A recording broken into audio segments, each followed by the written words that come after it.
I'm delighted to be here among friends, especially among fellow Canadians who share my special admiration for the State of Israel. I do tell people, speaking in front of groups like this and being with groups like this is a bit of a new experience for me. I spent the better part of a full decade in meetings with some of the most powerful people in the world, meetings that were often very tense, and meetings where my voice in defense of Israel was often a lonely one. And I know you know the record, but my staff tells me you can never repeat this stuff often enough, so let me repeat it, of how we use that voice from the United Nations to the Francophonie, from the conflict in Lebanon to the one in Gaza.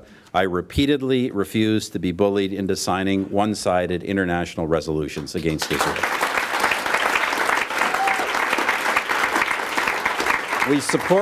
We faithfully supported Israel's right to defend itself from terrorist attacks. Under my government, Canada was the first country in the world outside of Israel to suspend relations with the Hamas government in Gaza.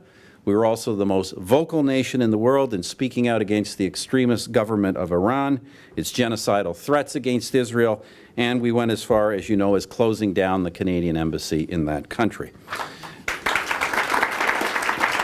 This was mentioned by Fred. We were also the first country to refuse to participate in the anti-Semitic hate fest that was the United Nations Durban II conference. And I should also mention this, that my government did what previous governments had failed to do, something that I know is important to this organization.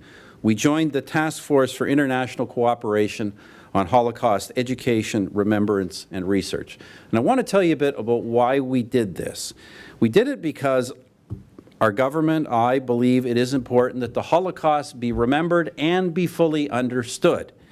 And by saying that the Holocaust needs to be fully understood, I mean it must be understood as something more than a purely historical event, which is where many contemporaries try to relegate it now. Instead, it must be remembered as an example of the eternal threat of anti-Semitism and the eternal danger of failing to recognize it for what it is when it occurs. And with that, let me just say this. We're going to talk about this whole university problem. You know, we celebrate in our society in many ways the fact that we have avoided, you know, we have a past history, as all societies do sometimes, of excessive moral zealotry on various issues. But today, friends, we live in a society that has become fertile ground for moral relativism of all kinds. And in the seeds, and in the fertile ground of moral relativism, the seeds of much more sinister notions can easily be planted. Some of you have heard me talk about this before. We have witnessed in recent years the old disease of anti-Semitism mutate into new strains. We all know about the old anti-Semitism. It was crude, it was ignorant, and it led to the horrors of the death camps. That kind of anti-Semitism still does exist, as was said earlier, though it largely hides in dark corners. But in most of the Western world, in much of the Western world, the old hatred has been translated into more sophisticated language for use in polite society.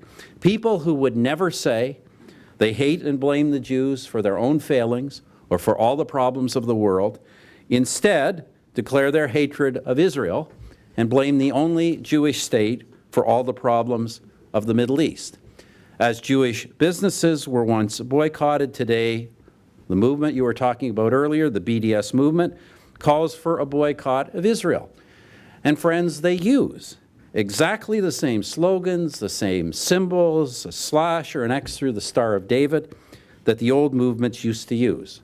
My son Ben, who some of you know is at Queen's University, showed me a BDS sign he saw on a university campus.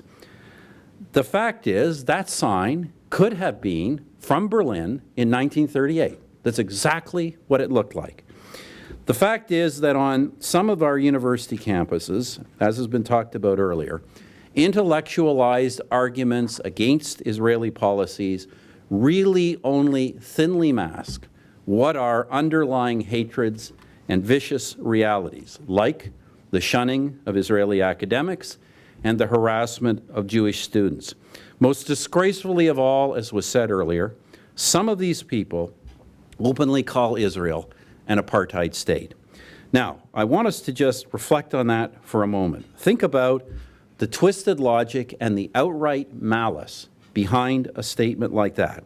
We have a state based on freedom, democracy, and the rule of law, a state that was established so that Jews can flourish as Jews, seek shelter from the worst racist experiment in the history of humanity, and yet these people condemn that state, and they try to mask that condemnation in the language of anti-racism.